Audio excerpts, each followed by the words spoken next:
Sejarah Sabdo Palon, penguasa tanah Jawa.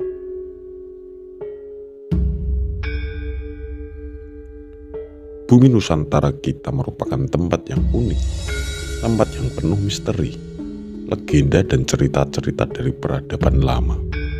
Cerita-cerita yang terus-menerus memberikan nafas bagi kehidupan masyarakat kita, menjadi sebuah tuntunan dalam kehidupan, kearifan lokal, dan penghormatan terhadap alam merupakan hal yang selalu dijadikan sebuah hidup.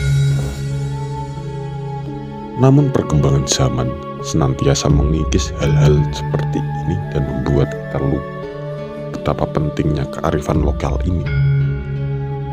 Berikut merupakan sebuah cerita mengenai Nusantara yang selalu diliputi oleh legenda dan cerita.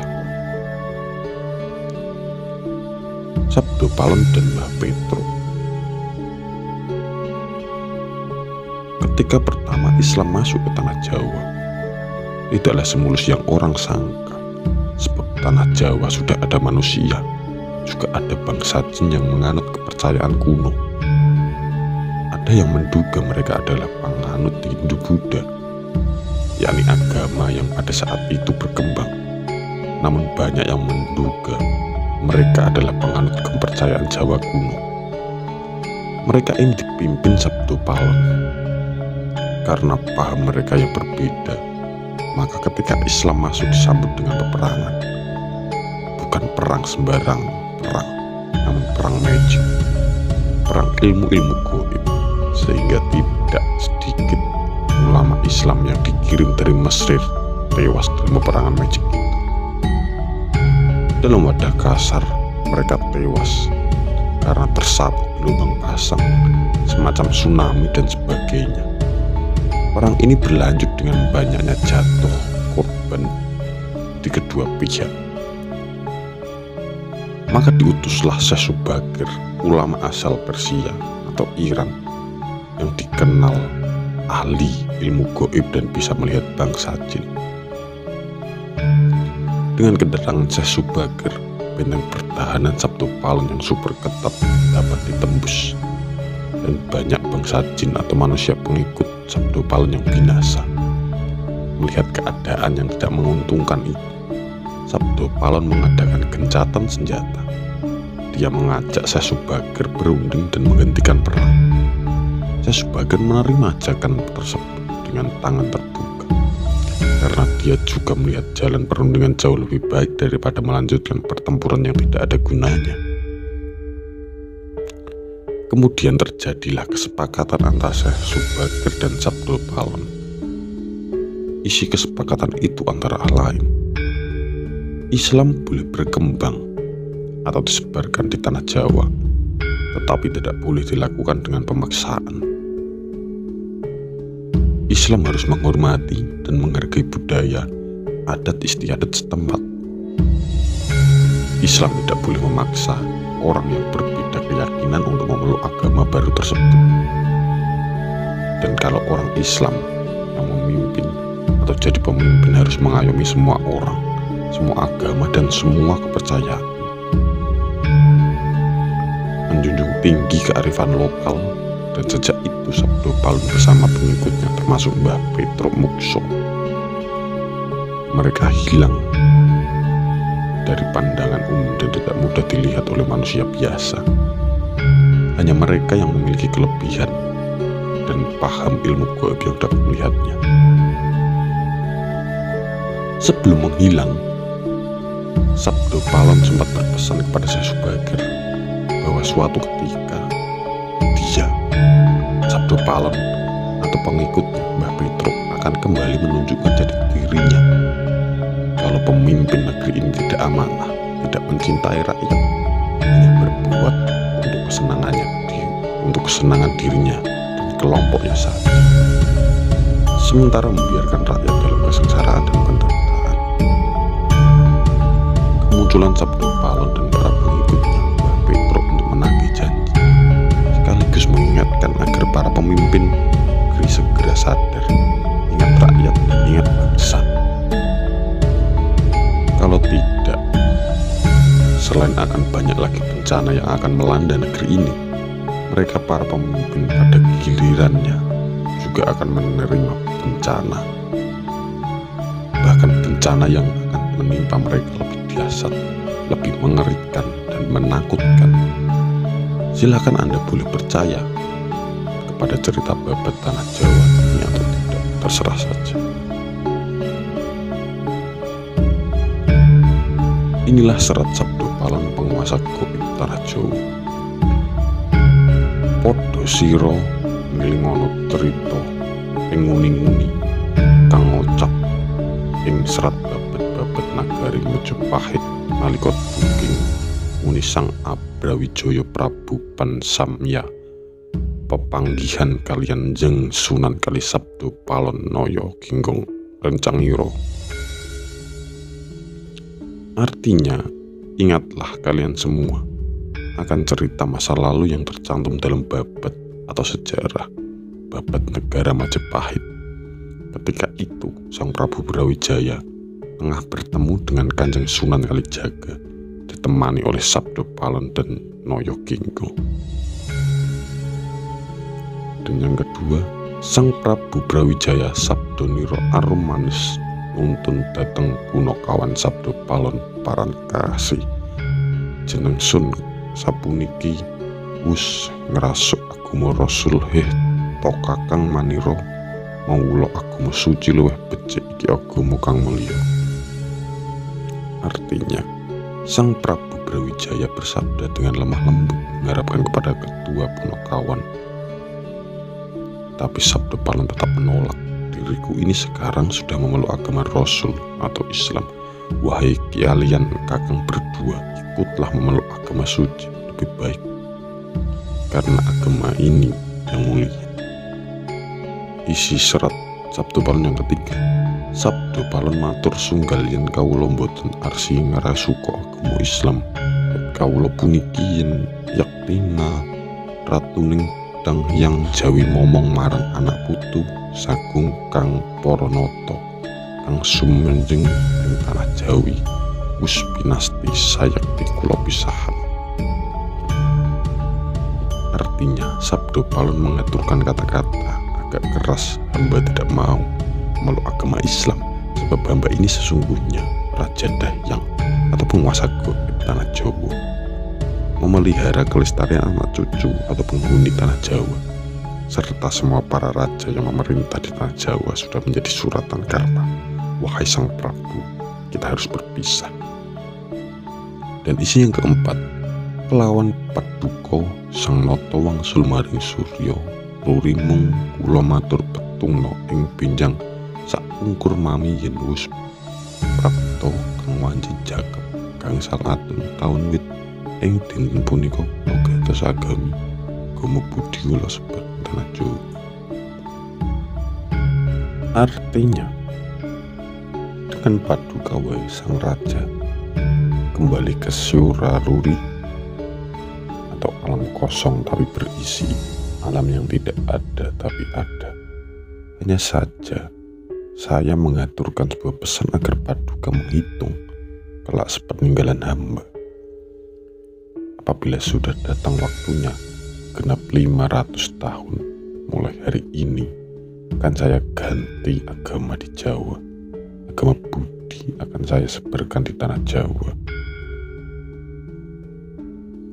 Syarat yang kelima, sinten ten purun ngayaya yakti kula rusak sambisun ajaken putu kula berkarsakan rupi-rupi dereng lego kang ati yedur lebur antempur kula damel pratondo tambeyan mami herdi merapi wus jeblok milik lahir.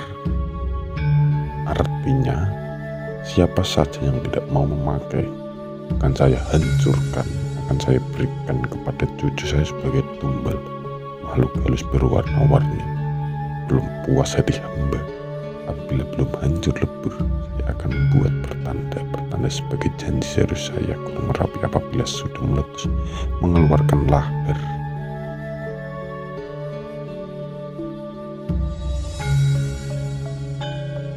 Syarat yang keenam, Idul Ngilen Puruk Ngiro ngodo banget ingkang warih nggih punika wedel kula wus nyebar aku budi merapi janji mamai anggereng jagat satuku karsane reng jawata sadoyo gilirku mati boten kenging kalamun toko kawahan. Artinya ke arah selatan barat mengalirnya berbau busuk air lahirnya. Itulah waktunya sudah mulai menyebarkan gawa putih. Merapi janji saya mengelenggerkan seluruh jagat kehendak Tuhan, karena segalanya pasti akan berganti, tidak mungkin untuk berubah lagi. Janji kedatangan beliau berdua diucapkan di Blambangan ketika Majapahit hancur diserang oleh pasukan Demak Bintoro. Prabu Brawijaya meloloskan diri ke arah timur, tidak menyeberang ke Pulau Bali, namun masih bertahan sementara di Blambangan, atau yang sekarang disebut dengan Banyuwangi. Raden Patah memimpin Demak Bintoro, merasa bangga telah menghancurkan Majapahit yang dianggap sebagai negara kafir. Serta-merta setelah mendengar kabar berhasil dikuasainya Majapahit oleh tentara Islam, Raden Patah datang dari Demak ingin melihat langsung keadaan Majapahit yang berhasil dihancurkan. Setelah itu, dengan bangga beliau meneruskan perjalanan ke pesantren Ampel Tinta hendak mengabarkan keberhasilan itu. Namun ternyata Nyi Ageng Ampel, istri almarhum Sunal Ampel, malah mempersalahkan Nyi Ageng Ampel, mengingatkan bahwa dulu semasa Sunan Ampel masih hidup, beliau pernah berperan bahwasanya jangan sekali-kali murid-murid beliau ikut campur masalah politik atau malah berani merebut kekuasaan Majapahit. Bahkan Nyi Ageng dengan tegas menambahkan Raden Patah telah berdosa 3 hal. Yang pertama, kepada guru, itu melanggar wasiat Sunan Ampel, dan yang kedua kepada ayah, karena Prabu Brawijaya adalah ayah kandung Raden Patah, dan yang ketiga kepada raja, karena raja adalah imam, tidak boleh dilawan tanpa alasan yang benar. Sebab selama pemerintah, Prabu Brawijaya tidak pernah melarang penyebaran agama Islam, bahkan menghadiahkan tanah Ampel Tinta atau di daerah Surabaya yang nama sekarang sebagai tanah otonom, diizinkan untuk dipakai sebagai basis pendidikan agama bagi orang-orang Muslim. Dengan sangat menyesal, Raden Patah meminta penunjuk bagaimanakah cara untuk menghapus kesalahannya. Nyi Ageng menyarankan agar kedudukan Prabu Brawijaya Pamungkas sebagai raja harus dikembalikan. Namun yang menjadi masalah, kemanakah sang Prabu meloloskan diri?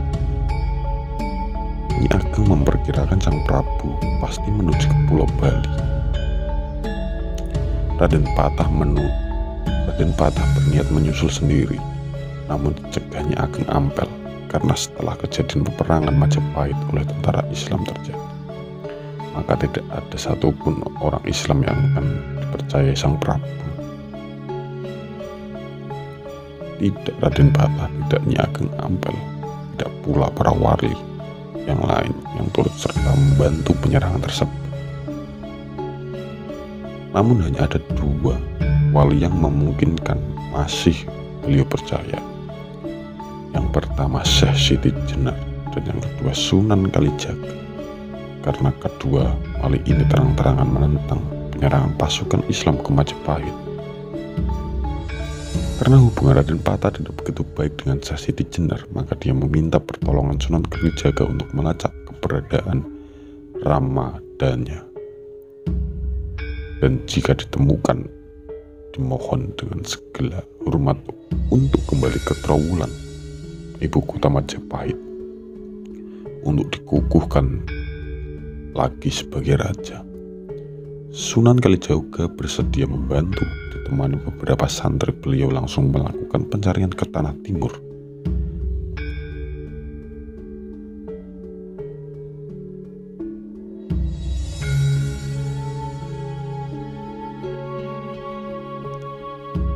Dan ternyata benar, di Blambangan banyak umbul-umbul pasukan Majapahit serta para prajurit Majapahit yang siap tempur berkumpul di sana.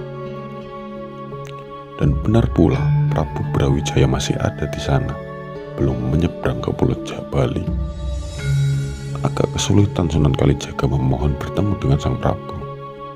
Namun karena Sang Prabu tahu betul Sunan Kalijaga yang sering kali beliau panggil Syahid itu, menurut pasukan Sandi intelijen Majapahit, Sunan Kalijaga bersama pengikutnya sama sekali tidak ikut dalam penyerangan ke Majapahit.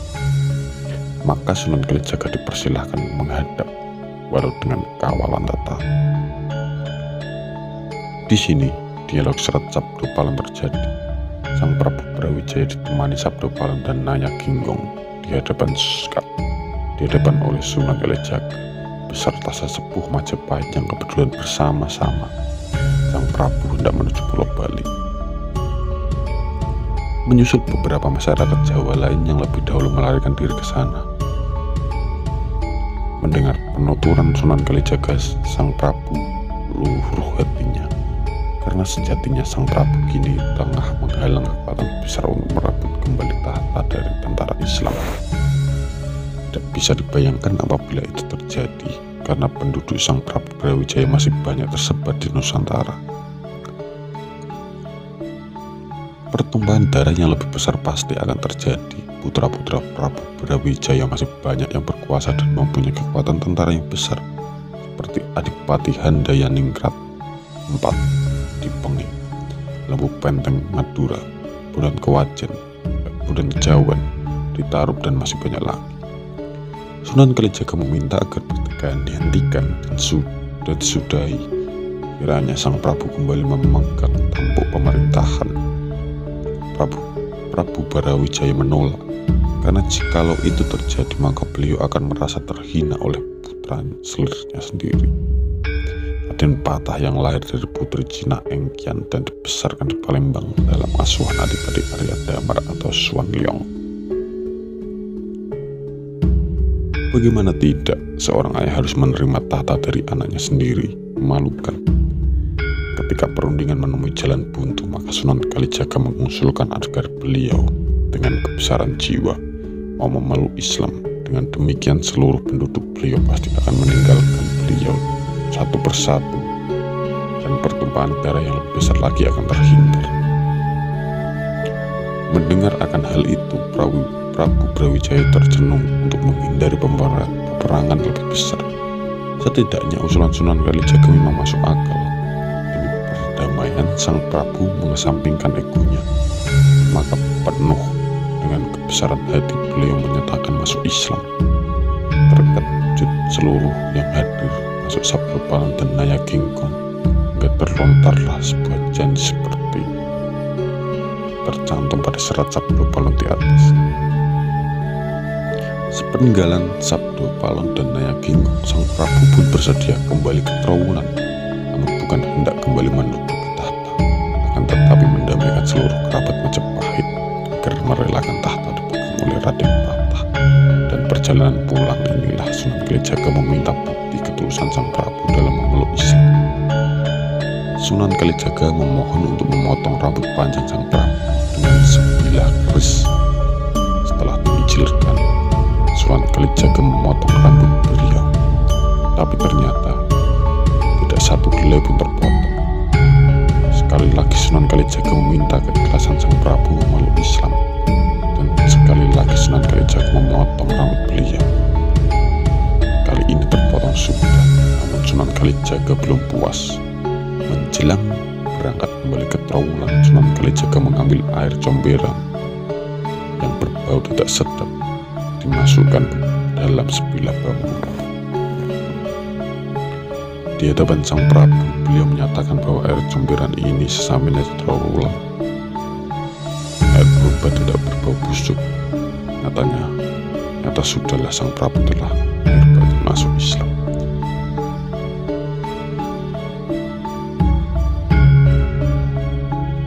Berangkatlah rombongan itu ke Trowulan. Sesampainya di Trowulan, disambut dengan sukacita oleh masyarakat Trowulan. Air dalam bilah bambu dicurahkan oleh Sunan Kalijaga dan ternyata bau busuk hilang. Bahkan airnya berubah jernih. Untuk mengingat kejadian itu, Blembangan diubah namanya menjadi Banyuwangi hingga sekarang. Tidak berapa lama, di Trowulan sang Prabu jatuh sakit. Putra-putranya datang berkumpul melalui Sunan Kalijaga. Beliau mengamanatkan agar menghentikan pertumpahan darah Hindu-Buddha dengan Islam. Biarkanlah Raden Patah bertahta sebagai raja di Jawa, walaupun sebenarnya keturunan dari Penginglah yang lebih berhak. Menjelang akhir hayat, beliau berpesan agar di atas pusara makam beliau jangan diberi tanda bahwasanya beliau adalah Prabu Brawijaya atau Raja Majapahit terakhir. Namun tandailah dengan nama Putri Campa Anarawati, permaisuri beliau, sebab beliau merasa diperhinakan sebagai wanita oleh putranya sendiri. Dan penghinaan itu didukung oleh permaisurinya sendiri, Dewi Anarawati, Putri Campa yang beragama Islam. Dewi Anarawati inilah bibi Sunan Ampel. Dewi Anarawati lah yang menyarankan agar sang Prabu memberikan ampel tinta kepada Sunan Ampel untuk didirikan sebuah pesantren.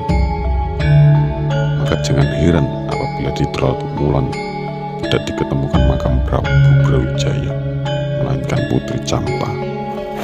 Padahal makam Putri Campa yang asli berada di Gresik. Begitu Majapahit diserang pasukan Islam, beliau diusirkan ke Gresik hingga beliau wafat. Singkat ceritanya ya, terima kasih. Jika kalian suka, silahkan subscribe, like, dan komen channel ini. Karena dengan subscribe, like, dan komen tidak akan merugikan Anda. Terima kasih.